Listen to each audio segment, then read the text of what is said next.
नमस्कार, मैं हूं निशा और आप देख रहे हैं पंजाब केसरी टीवी। बिहार विधानसभा चुनाव पर पंजाब केसरी की खास कवरेज चल रही है। इस कवरेज में मैं आपको एक लोकसभा सीट के तहत आने वाले सभी विधानसभा सीटों के समीकरणों के बारे में विस्तार से जानकारी देती हूं। इसी सिलसिले में मैं आज कटिहार लोकसभा सीट के तहत आने वाले 6 विधानसभा क्षेत्र पर विस्तार से चर्चा करूंगी। कटिहार लोकसभा क्षेत्र में 6 विधानसभा सीटें शामिल हैं।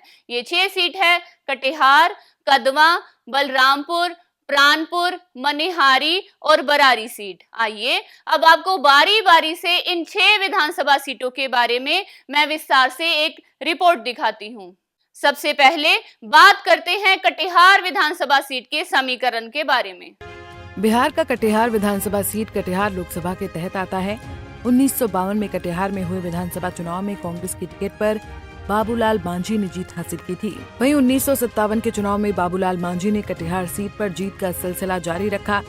वहीं 1962 के चुनाव में यहां से कांग्रेसी कैंडिडेट सुखदेव नारायण सिन्हा ने जनता का समर्थन हासिल कर लिया था। 1967 में कटिहार सीट से भारतीय जनसंघ के टिकट पर जगबंधु अधिकारी ने विरोधियों को मात दे दी थी। वहीं 1969 में यहां से लोकतांत्रिक कांग्रेस पार्टी के कैंडिडेट सत्यनारायण विश्वास ने जीत हासिल की थी। 1972 में सीपीआई के टिकट पर राजकिशोर प्रसाद सिंह ने सभी विरोधियों को मात दे दी थी।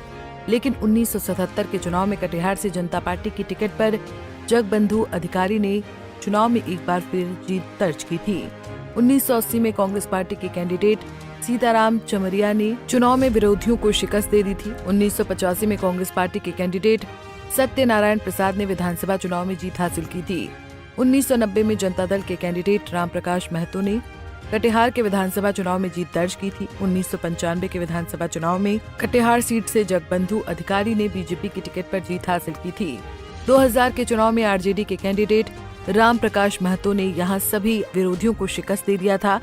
2005 में कटिहार से बीजेपी के कैंडिडेट तारकिशोर प्रसाद ने चुनाव में जीत का परचम लहराया था।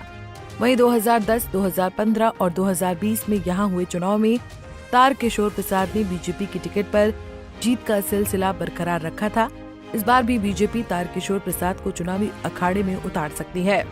वहीं 2020 के विधानसभा चुनाव में कटिहार सीट पर बीजेपी लीडर तारकिशोर प्रसाद ने जीत का परचम लहराया था। तारकिशोर प्रसाद 82,669 वोट लाकर पहले स्थान पर रहे थे, तो RJD candidate Ram Prakash Mahato 72,150 vote लाकर दूसरे स्थान पर रहे थे। इस तरह से तारकिशोर प्रसाद ने राम प्रकाश महतो को 10,519 वोटों के अंतर से हरा दिया था। वहीं निर्दलीय कैंडिडेट कलीमुद्दीन अंसारी 2,533 वोट लाकर तीसरे स्थान पर रहे थे। वहीं 2015 के विधानसभा चुनाव में कटिहार सीट से बीजेपी की टिकट पर तारकिशोर प्रसाद ने जीत हासिल की थी। तारकिशोर प्रसाद ने चुनाव में 66,048 वोट हासिल किया था। वहीं जेडीयू के कैंडिडेट विजय सिंह को 51,154 वोट ही मिल पाया था। इस तरह से तारकिशोर प्रसाद ने विजय सिंह को 14,894 वोट के अंतर से हरा दिया था। वहीं एनसीपी कैंडिडेट राम प्रकाश महतो 18,856 वोटों के साथ तीसरे स्थान पर रहे थे। वहीं 2010 के विधानसभा चुनाव में कटिहार सीट से बीजेपी की टिकट पर तारकिशोर प्रसाद ने जीत हासिल की थी। तारकिशोर प्रसाद ने चुनाव में 58,718 वोट हासिल किया था। वहीं आरजेडी कैंडिडेट राम प्रकाश महतो ने 38,111 वोट हासिल किया था। इस तरह से तारकिशोर प्रसाद ने राम प्रकाश महतो को 20,607 वोट के बड़े अंतर से हरा दिया था। वहीं एनसीपी कैंडिडेट भाई शमशुद्दीन ने 17,015 वोट लाकर तीसरा स्थान हासिल किया था।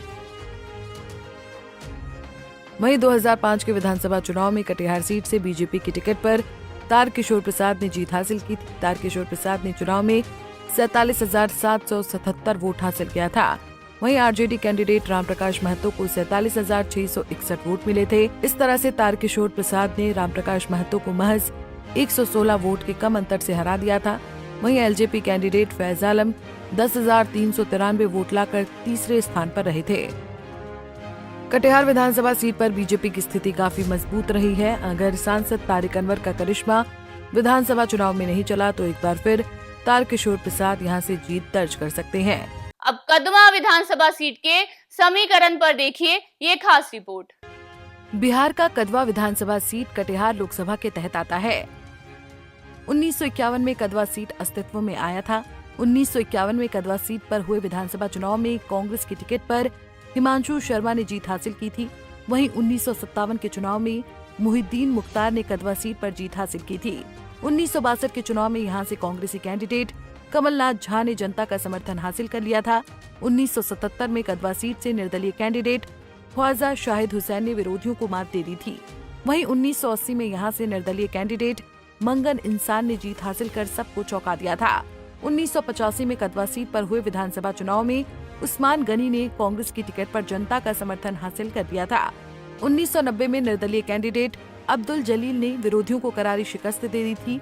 1995 में बीजेपी की टिकट पर भोला राय ने जनता का भरोसा कदवा में हासिल कर लिया था।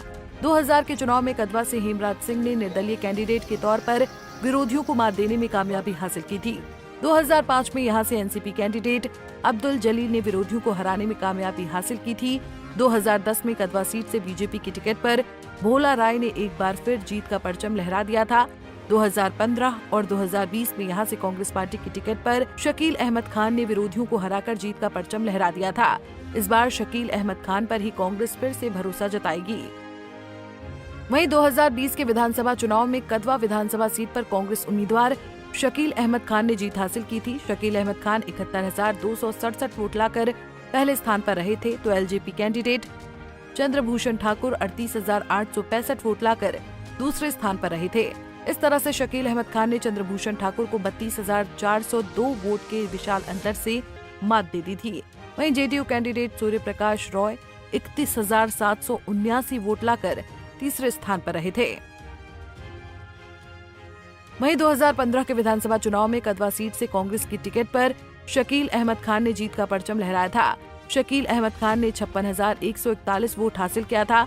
वहीं बीजेपी कैंडिडेट चंद्रभूषण ठाकुर को 50,342 वोट ही मिल पाया था। इस तरह से शकील अहमद खान ने चंद्रभूषण ठाकुर को 5,799 वोट के कम अंतर से हरा दिया था।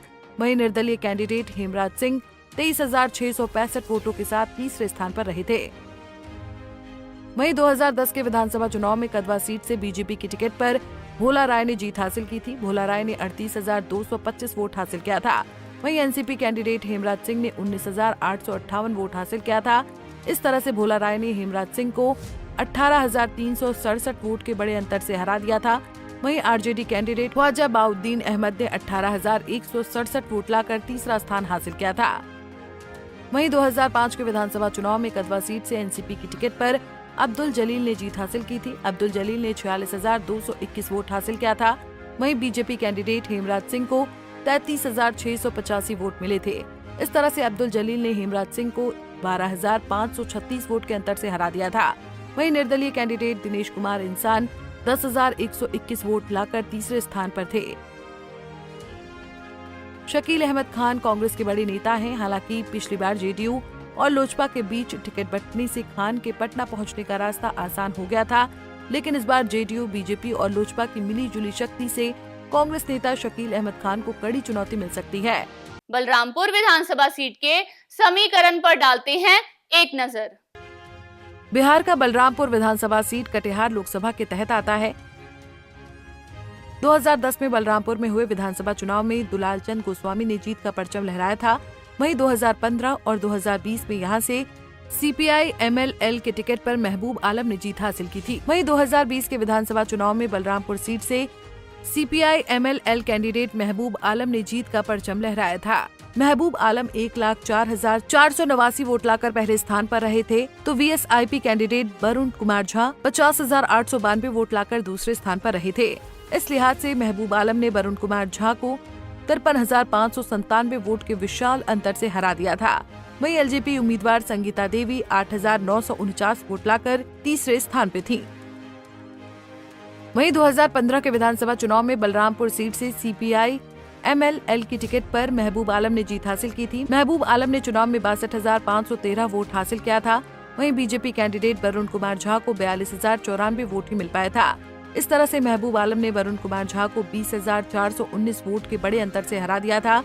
वहीं जेडीयू कैंडिडेट दुलाल चंद गोस्वामी 40,114 वोटों के साथ तीसरे स्थान पर रहे थे। वहीं 2010 के विधानसभा चुनाव में बलरामपुर सीट से निर्दलीय कैंडिडेट दुलाल चंद गोस्वामी ने जीत हासिल की थी। दुलाल चंद गोस्वामी ने चुनाव में 48,136 वोट हासिल किया था। वहीं सीपीआई एमएलएल के कैंडिडेट महबूब आलम ने 45,432 वोट हासिल किया था। इस तरह से दुलाल चंद गोस्वामी ने महबूब आलम को 2,704 वोटों के अंतर से हरा दिया था। वहीं एनसीपी कैंडिडेट हबीबुर रहमान ने 16,474 वोट लाकर तीसरा स्थान हासिल किया था। 2020 के विधानसभा चुनाव में एक बहुत बड़े अंतर से महबूब आलम ने जीत हासिल की थी। अगर अपने इस वोटर बेस को कायम रखने में महबूब आलम सफल रहे तो उनके विजय रथ को रोकना एनडीए के लिए नामुमकिन होगा।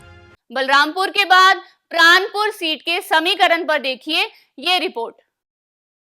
विधानसभा प्राणपुर बिहार का प्राणपुर विधानसभा सीट कटिहार लोकसभा के तहत आता है।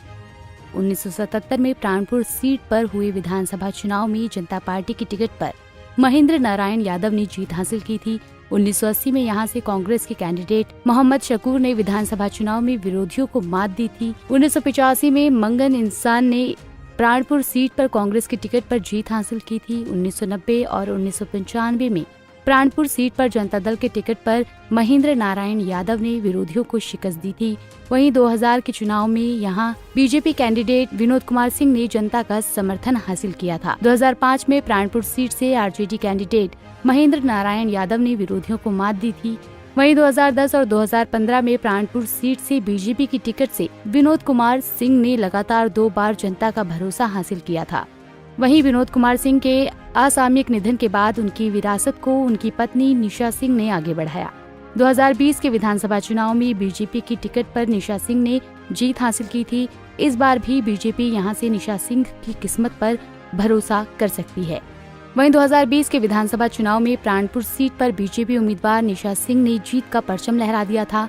निशा सिंह 89,974 वोट लाकर पहले स्थान पर रही थी, तो कांग्रेस उम्मीदवार तौकीर आलम 77,002 वोट लाकर दूसरे स्थान पर रहे थे। इस तरह से निशा सिंह ने तौकीर आलम को महज 972 वोट के कम मार्जिन से हराया था। तो निर्दलीय कैंडिडेट इशरत परवीन 19,746 वोट लाकर तीसरे स्थान पर रही थी। वहीं 2015 के विधानसभा चुनाव में प्राणपुर सीट से बीजेपी की टिकट पर विनोद कुमार सिंह ने चुनाव में जीत हासिल की थी। विनोद कुमार सिंह ने चुनाव में 47,294 वोट हासिल किए थे। वहीं एनसीपी की कैंडिडेट इशरत परवीन को 39,823 वोट ही मिल पाए थे। इस तरह से विनोद कुमार सिंह ने इशरत परवीन को 7,471 वोट के कम अंतर से हरा दिया था। वहीं कांग्रेसी कैंडिडेट तौकीर आलम 39,653 वोट के साथ तीसरे स्थान पर रहे थे। वहीं 2010 के विधानसभा चुनाव में प्राणपुर सीट से बीजेपी की टिकट पर विनोद कुमार सिंह ने जीत हासिल की थी। विनोद कुमार सिंह ने चुनाव में 43,660 वोट हासिल किए थे। तो एनसीपी की कैंडिडेट इशरत परवीन ने 42,994 वोट हासिल किए थे। इस तरह से विनोद कुमार सिंह ने इशरत परवीन को महज 666 वोट के कम अंतर से हरा दिया था। वहीं कांग्रेसी कैंडिडेट अब्दुल जलील ने 13,925 वोट लाकर तीसरा स्थान हासिल किया था।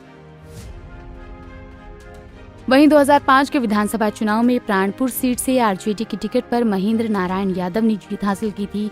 महेंद्र नारायण यादव ने चुनाव में 48,772 वोट हासिल किए थे, तो बीजेपी कैंडिडेट विनोद कुमार सिंह को 34,386 वोट ही मिल पाए थे। इस तरह से महेंद्र नारायण यादव ने विनोद कुमार सिंह को 4,386 वोट के अंतर से हरा दिया था।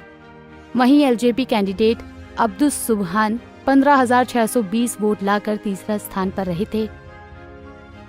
प्राणपुर सीट पर इंडिया गठबंधन के कोर वोटरों के बंटने का लाभ पिछली बार बीजेपी उम्मीदवार को मिला था। अगर इंडिया गठबंधन अपने आधार वोट को एक साथ रखने में सफल रहे तो यहां से आरजेडी उम्मीदवार सीट निकाल सकता है। प्राणपुर के बाद मनिहारी विधानसभा सीट के समीकरण पर डालते हैं एक नजर। विधानसभा मनिहारी बिहार का मनिहारी विधानसभा सीट कटिहार लोकसभा के तहत आता है। वर्तमान में मनिहारी सीट अनुसूचित जनजाति के लिए आरक्षित है। 1957 में मनिहारी सीट पर हुए विधानसभा चुनाव में कांग्रेसी कैंडिडेट पार्वती देवी ने जीत हासिल की थी। 1962, 1967 और 1969 में मनिहारी सीट से प्रजा सोशलिस्ट पार्टी के कैंडिडेट युवराज ने लगातार 3 बार चुनाव में जीत दर्ज की थी। 1972 में एसओपी की टिकट पर युवराज ने जीत का सिलसिला बरकरार रखा था। वहीं 1977 और 1980 में मोतिहारी में जनता पार्टी की कैंडिडेट राम सिपाही यादव ने चुनाव में जीत दर्ज की थी। 1985 में कांग्रेस पार्टी के कैंडिडेट मोहम्मद मुबारक हुसैन ने मनिहारी में विरोधियों को मात दी थी। 1990 में मनिहारी में हुए विधानसभा चुनाव में जनता दल के टिकट पर विश्वनाथ सिंह ने जीत हासिल की थी। तो 1995 में कांग्रेस पार्टी के कैंडिडेट मुबारक हुसैन ने मनिहारी सीट पर विरोधियों को मात दी थी। 2000 में जेडीयू कैंडिडेट विश्वनाथ सिंह ने मनिहारी सीट पर जीत का परचम लहराया था। 2005 में हुए चुनाव में कांग्रेस पार्टी के टिकट पर विश्वनाथ सिंह ने मनिहारी के चुनाव में जीत हासिल की थी। 2010 में मनिहारी सीट पर जेडीयू के टिकट पर मनोहर प्रसाद सिंह ने जनता का समर्थन हासिल किया था। वहीं 2015 और 2020 में कांग्रेस पार्टी के टिकट पर मनोहर प्रसाद सिंह ने एक बार फिर मनिहारी सीट पर जीत हासिल की थी। वहीं 2020 के विधानसभा चुनाव में मनिहारी सीट पर कांग्रेस उम्मीदवार मनोहर प्रसाद सिंह ने जीत हासिल की थी। मनोहर प्रसाद सिंह 83,032 वोट लाकर पहले स्थान पर रहे थे, तो JDU candidate Shambhu Kumar Sunny 61,823 vote लाकर दूसरे स्थान पर रहे थे। वहीं एलजेपी उम्मीदवार अनिल कुमार उरांव 20,441 वोट लाकर तीसरे स्थान पर रहे थे। वहीं 2015 के विधानसभा चुनाव में मनिहारी सीट से कांग्रेस के टिकट पर मनोहर प्रसाद सिंह ने जीत हासिल की थी। मनोहर प्रसाद सिंह ने चुनाव में 61,704 वोट हासिल किए थे, तो एलजेपी कैंडिडेट अनिल कुमार उरांव को 48,024 वोट ही मिल पाए थे। इस तरह से मनोहर प्रसाद सिंह ने अनिल कुमार उरांव को 13,680 वोट के अंतर से हराया था। वहीं एनसीपी कैंडिडेट गीता किस्कू 7,009 वोटों के साथ तीसरे स्थान पर रही थी। वहीं 2010 के विधानसभा चुनाव में मनिहारी सीट से जेडीयू के टिकट पर मनोहर प्रसाद सिंह ने जीत हासिल की थी। मनोहर प्रसाद सिंह ने चुनाव में 44,948 वोट हासिल किए थे, तो एनसीपी के कैंडिडेट गीता किस्कू ने 40,773 वोट हासिल किए थे। इस तरह से मनोहर प्रसाद सिंह ने गीता किस्कू को 4,165 वोट के कम अंतर से हरा दिया था।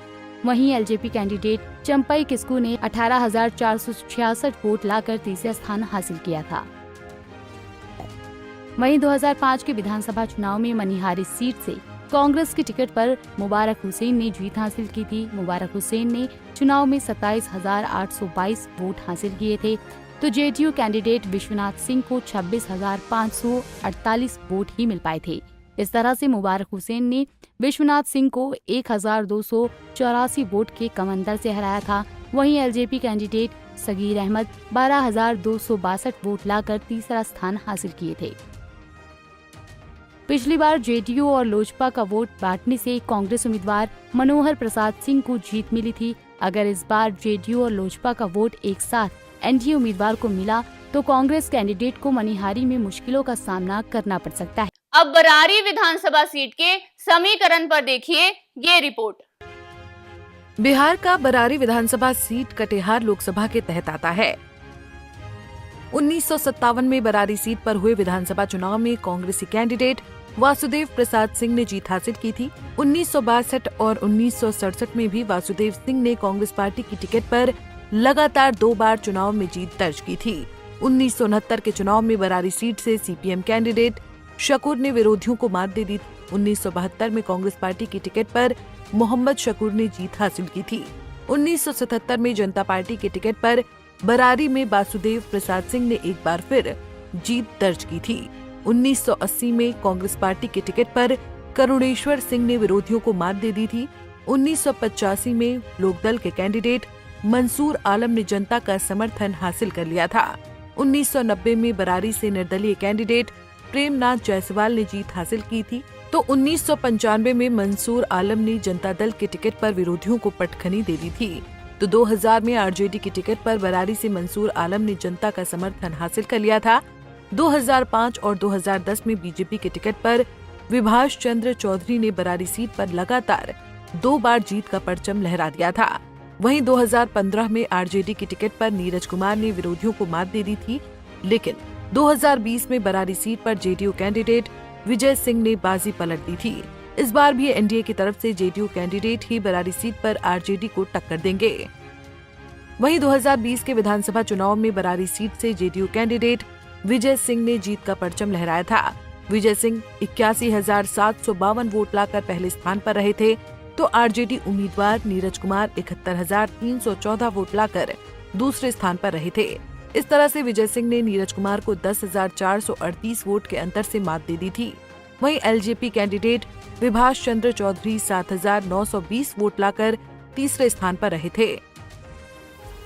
वहीं 2015 के विधानसभा चुनाव में बरारी सीट से आरजेडी की टिकट पर नीरज कुमार ने जीत हासिल की थी। नीरज कुमार ने चुनाव में 71,175 वोट हासिल किया था, तो बीजेपी कैंडिडेट विभाष चंद्र चौधरी को 56,839 वोट ही मिल पाया था।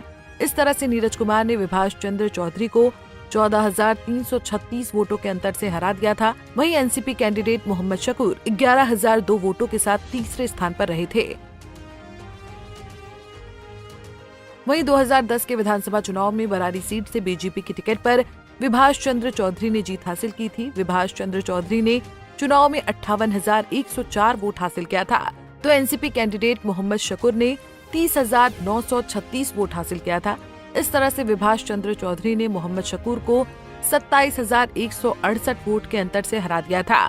वहीं आरजेडी कैंडिडेट मंसूर आलम ने 21,221 वोट लाकर तीसरा स्थान हासिल किया था।